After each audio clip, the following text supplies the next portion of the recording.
Here you go, Bob. Welcome to the Wood Turning Workshop. Well, this is the second part of our two-part series on how to make a segmented bowl.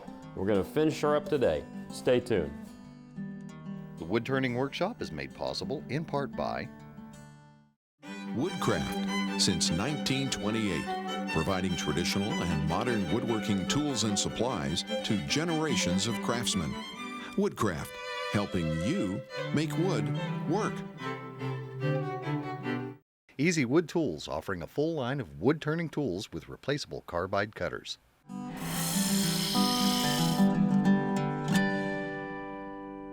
Now, Bob, this is part 2 of our segmented vessel, and if you're watching on our last show, you got to see how to cut things up right.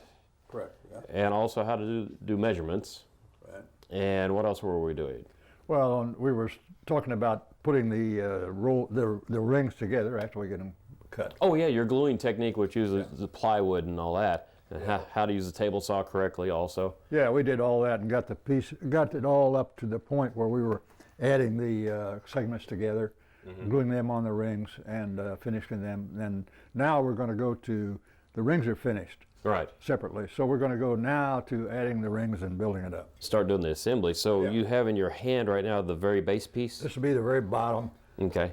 And you have that glued onto the waste block like The you waste showed block, right. last time. Exactly. Okay, but we're not starting with this. We're going to start with the number 2 ring. Yeah, because what we're going to do is we're going to insert a piece of Purple Heart. Purple Heart. Babinga. No. Paduke. Paduke. There we go. We know our woods, don't we?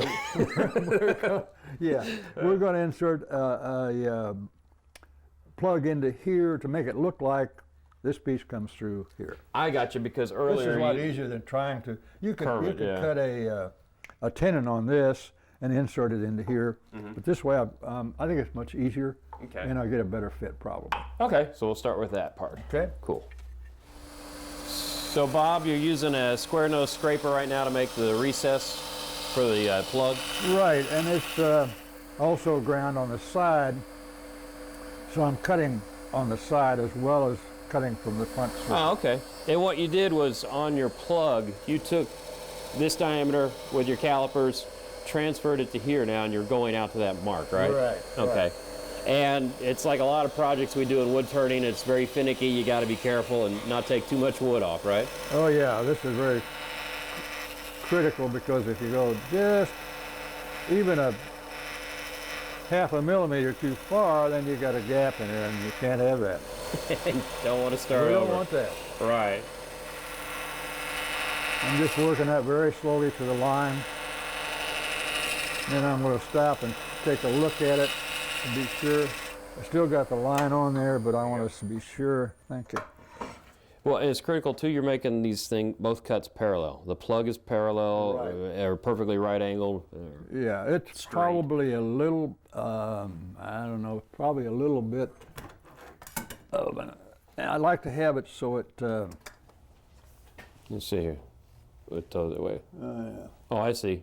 So I don't want this bigger than this. In other Gotcha. words, I want it to be just a little bit of a taper on there? Taper. Okay. Yeah, exactly.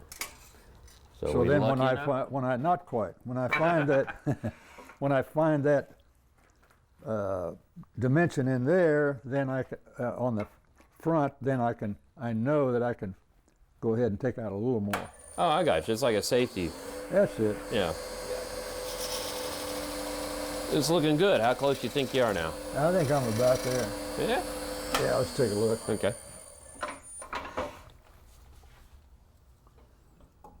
Oh, it's sweet. How about that? Okay. So now you would normally glue that, I'll right? glue this in, right. Would you bring the tailstock up to hold it? You bet. Okay. And for what, 30 minutes or so? Yeah, well, yeah, the yellow glue takes it about 20 minutes to set. I like to leave it about 20 before I move anything. Okay. Yeah, let's take that off, because you've already prepped the next stages in this, where you've taken the base and you've glued this one, which is that one we're working on right now, to it. And there's the plug, and you've already kind of taken some of the wood off with the plug, right? Right. Okay. So the question I have, which you're going to answer hopefully, is how do you get this flat enough to go to that and make a nice Oh, let me tight get it on here, I'll seal. show you. Okay. It's fairly easy. I use a side ground gouge Uh-huh. and use that shear scraping cut. So this is like a fingernail type gouge you're using? Right. Sounds like Hagen's got competition out there. I hear somebody barking. Yeah, it's my friendly neighbor. Okay.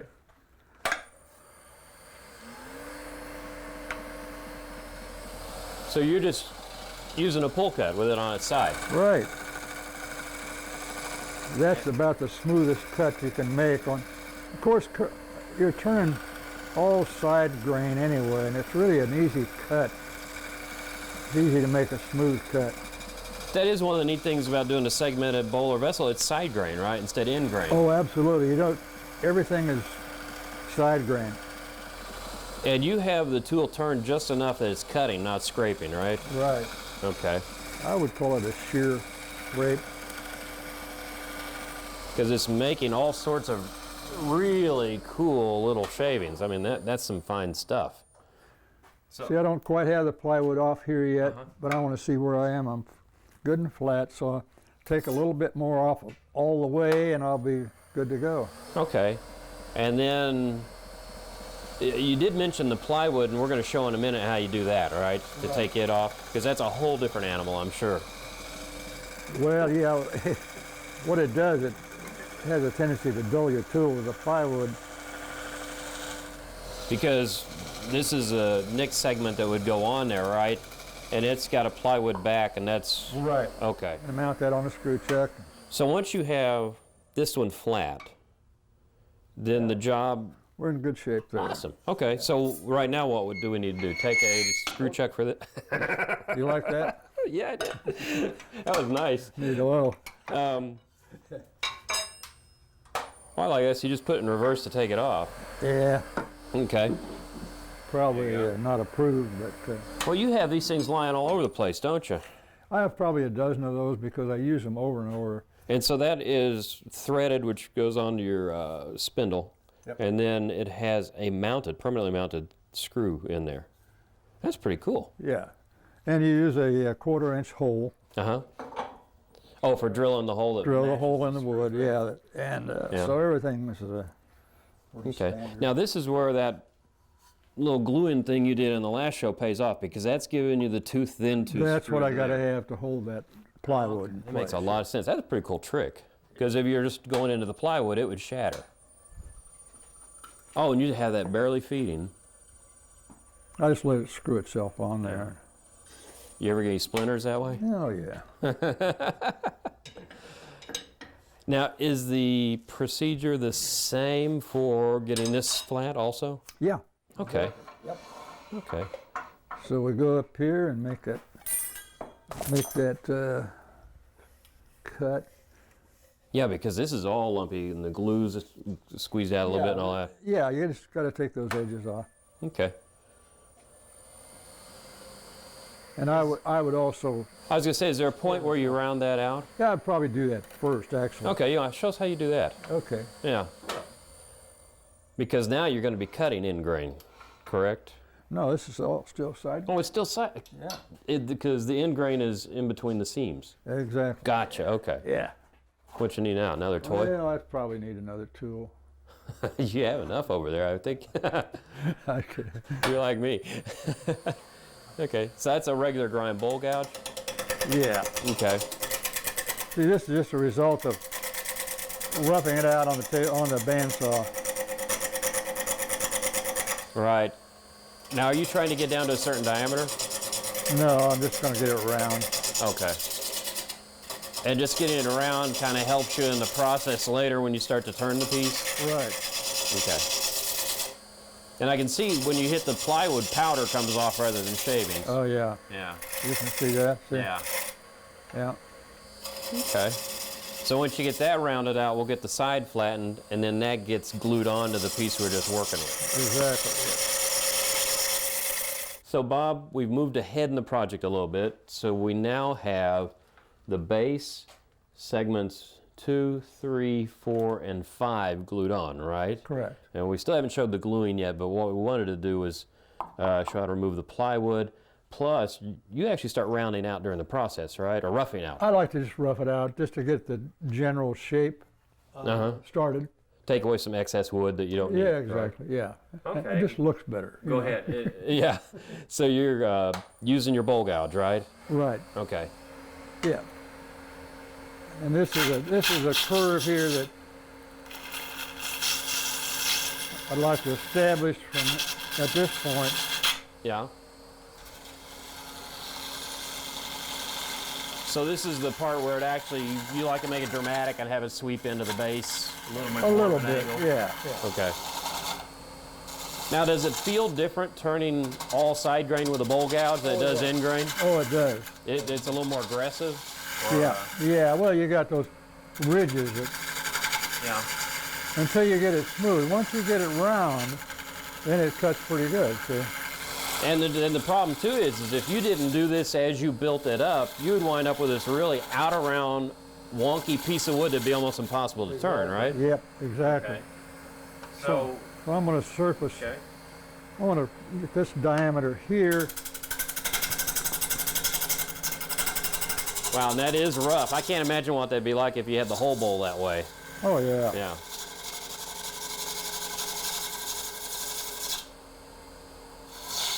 So you also have your tailstock up for a little bit of protection, right? Right, it gives you a little stability. It's also just in case you do have a bad glue joint, it keeps things together a little bit. We're not talking about that now, bro. Okay, so you got this shape roughly the way you like it now. Right. So the next step is to take the plywood off.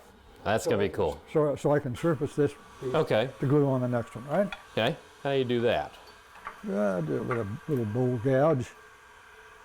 And again, it... now this is a shorty. Oh, this is just a regular grind. Just a regular grind. Okay, not a sweat back or anything. It's nice. No. Okay. I can use either one, but I usually go this way. Is that going to pop out or? Well, sometimes. I'll show you how I do it normally. Okay. It'll 99 times out of 100, it'll fall inside the bowl. Oh, okay. And you're just taking it off at even strokes. You're not just cutting in, you're going straight across. Because you have to remove that anyway. I want to end up with a fairly flat surface so I don't have to make a lot of... See, now you can hear the plywood coming off. Yeah.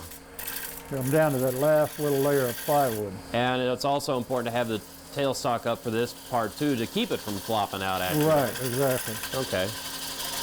Take a little of the drama out.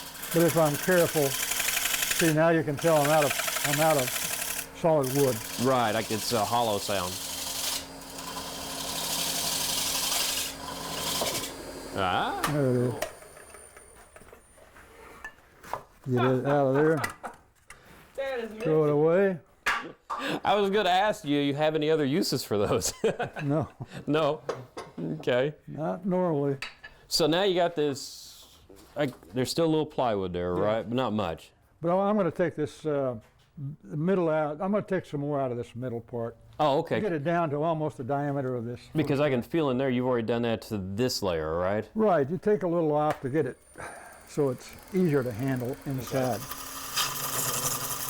And also, why true up a surface is something that you're going to cut away. Right, exactly. Okay.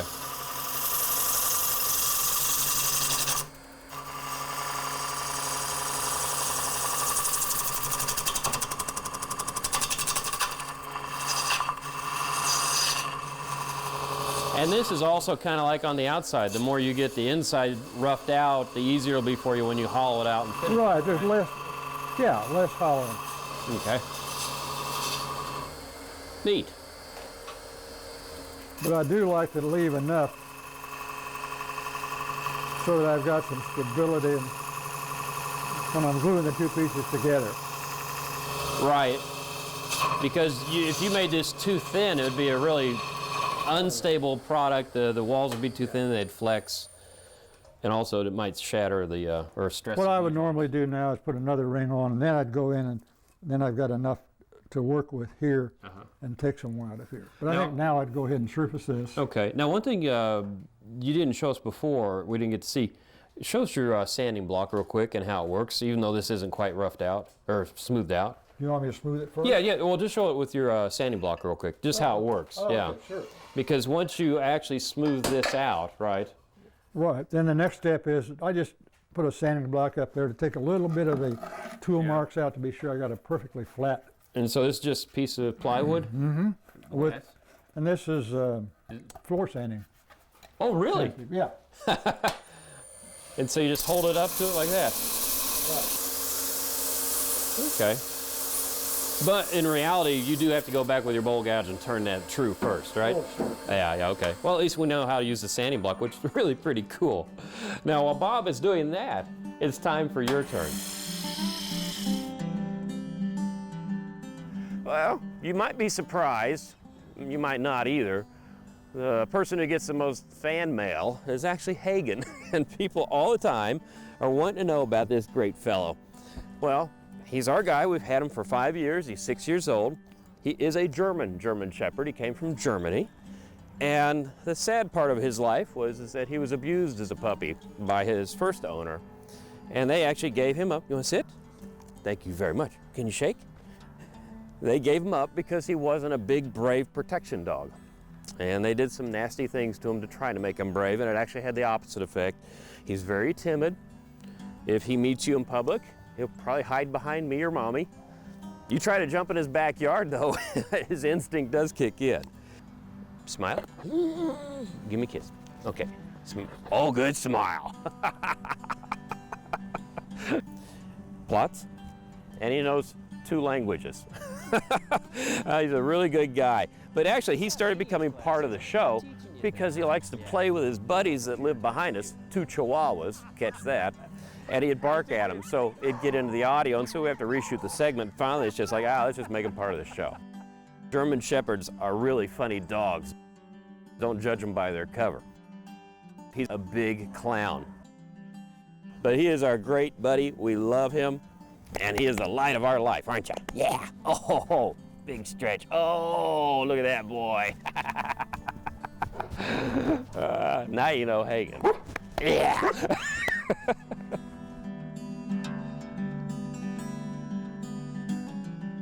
Now, Bob, you've surfaced that. Correct. And this is the next piece to go on, and you surfaced this and shaped it a little bit too to get rid of some of the rough edges in there, right? Sure. Okay. Now, you've also removed the screw chuck that's on the back because that'd be in the way right now. Right. Yeah. Okay. So what's our next step? Because you're ready to glue. Ready to glue, and the reason I took the faceplate or the screw chuck off was because I'm going to center this on with the tailstock. Okay. And that'll bring me up to the correct position. Okay. Now are you using just good old-fashioned wood glue again? This is yellow glue, you bet. Okay. And you're not cheap with it? No, you don't want to do that because you're only going to glue one surface, and you got to have it spread itself out and get it even on it. So, yeah, there's no point in saving glue here. And you actually want to make sure that you have contact on every single point, because if there's a little bit of a gap, you'll see it maybe, or not? Well, you shouldn't see the gap, but you want to, for integrity, for it to be solid all the way through. Okay. Now, are you worried about getting glue on your lathe at this point? Oh, yeah. I'm going to get you to give me a piece of newspaper. Okay. So if we do get a drip, then we're going to not have a problem. Okay. See who's in the news today. I'll put that up there for you. Bring this up. Okay. I'll bring the tailstock up. Okay. Oops. There we go. Okay. Yeah. So that point's going to go right in the hole, right? Right in the hole, yeah. Okay. I got you. So. And that automatically centers it, see. Okay. Then what I like to do is turn this a couple times. Yeah. Just to be sure I've got good glue distribution. So you're twisting this against that, and that smooths the glue out. Right. And then you be sure that you've got your joints offset. Do you want them like dead center, or how do you work it? It doesn't matter as long as they don't match, as long as they don't come across. Uh-huh. Oh, I see. Okay, because actually you have a seam here and a seam here, and you got a seam, so that's kind of centered, kind of nice. Right. See, there's twice as many segments here as there are on this ring. So then you have to just center it so you don't see any joints that go straight across. Now, another thing you were doing, I noticed this, when you were facing off each one of these as you were building this, you actually went back to the diagram and measured the height of them, right? Right. If you're going to maintain that exact dimension that the diagram shows, then you've got to measure the thickness of each one of these pieces. Because you made all of these just a little bit taller than they needed to be, so you had room to work with. Right. I was about 1/8 over on when I planed the boards originally, and that gives me enough wood to take off both sides to get them flat, and be sure I've still got enough to maintain that angle or that dimension. Gotcha. That's off the diagram. Because over several pieces, you could get a wonky shape if you didn't. Oh, sure. Yeah. Or something real short and squatty. Right. So, is this the last step for gluing it, or do you do something else to that? Now, what I like to do is once that sets just a little bit so it'll hold itself, is I like to put a block in there that'll give me more pressure. So this is a thick block of what? MDF, it looks like. MDF, that's what. Okay. And so, since this is thin plywood, Right. by pushing in the center just the plywood, it could bow in and not have pressure on the edges. Right. So this puts pressure all the way out to the edges. And you can see I've got a pretty good joint there. I mean, that's Yeah. that's going to hold just fine. Awesome. And so then how long would you leave this? Oh, at least 30 minutes. Okay. And then you, And then you could take it off the lathe and do another step with another ring. I usually do it so I've got go to lunch after I do this, and then come back. I'm ready to take it off and put another ring on. Start. okay. Lunch, that sounds kind of good. Yeah, it does. Okay, so Bob, you've got everything glued up, everything's together, and now you're working on the profile on the outside, right? Right. I'm matching the drawing that we have. Uh-huh. Now, it's important that you actually do shape the outside first, right? Right. Because once I finish the outside, then I'm going inside, and I'm not going to change. What I'm going to do then is turn the inside to match the outside. Uh-huh. Okay. So I have an even thickness through all the way through the piece. It looks really nice. Now, you've got a really unique tool rest on there. You need some more light, by the way? Yeah, that'd be good. Okay, you go. And that's for hollowing, correct? It's a curved tool rest? Yeah, it is. And then you got... What I'd like to another do cool too tool? is bring up a steady rest on the outside Yeah. to stabilize it.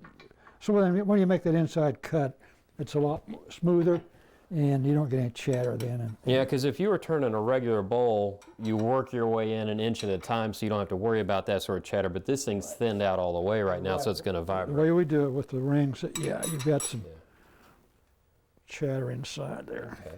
And so then this tool rest is curved, so it reaches all the way inside. Right? Yeah, it follows the curve, basically follows the curve of a normal size or a normal shaped bowl. You know, if you're turning a salad bowl or something like that. And then on top of that too, you've become a fan of the Carbide Tip Cutters. I love that thing. That That's works. really neat. It's pretty smooth cuts. And I have not seen one like this. That handle's pretty unique. And the nice thing about it is you've got the flat, Uh-huh. which makes it automatically sets it at the right angle, see. Oh, okay, so you're not going in straight. And there's one for inside and one for outside, see. Oh, that's neat. Yeah, Okay. I think it's really a good tool. So where do you start when you're hollowing the inside out? You just do the sweeping motion? Do a sweep, right, yeah. And you have to have the tool on center again, not above or below, pretty much? Pretty much on center, Okay. yeah. And this tool doesn't seem to care much, but you surely don't want it below center. Gotcha. So then once you get this all shaped on the inside the way you want it, you'd power sand it while it's on the lathe, right? Probably a little, yeah, it wouldn't take much because this tool cuts pretty smooth. Now, is there a rule to how thin you can go? I mean, because if you go really, really thin, you could really stress the glue joints, right? Oh yeah, you want to be practical about it. I think 3/8 is pretty good. Okay. Works pretty well. Okay. And once you get that hollowed out, or the way you want it on inside and sanded, we go to the next step, Yeah, right? that would be the next step, is to finish it, sand it a little bit, and part it off. So you're just using a pull cut to flatten off the bottom now, right? Right, I just want to get it concave in the center. So it sits flat and doesn't rock, right? You bet, yeah. And just use the straight edge then to... Yeah, looks about right. That's cool. And you've got this mounted in jumbo jaws, I guess is what they call them? Yeah, I think that's what they're called. And I'm amazed that holds, even though that curves in, you got a good grip. Yeah, these are pretty nice. These are the aftermarket plugs. Yeah, that's cool. This is really fantastic, Bob. I appreciate you taking the time to show us how to do a segmented vessel. This is really cool. I really enjoyed doing it. Oh, well, thank you very much. Thank you. I appreciate And it. where's my lunch? It's coming soon. Until the next time on the Woodturning Workshop, keep turning. Yeah, I got my wallet around here somewhere. Next time on the Woodturning Workshop. It's time for our annual viewer holiday ornament. And man, do we have a beauty for you. We're using things you're not used to using when you're turning. We're going to be using a shipping tube, inlay, and veneer. And this is where it can get messy, or it can get real messy. And we're turning now the icicle, which is going to hang from the bottom. Hey, Lucky, how about this tree? This tree work? You like that there? Okay. Well, oh, that tree looks good too, yeah. For more information about the Woodturning Workshop, visit our website at rsupublictv.org.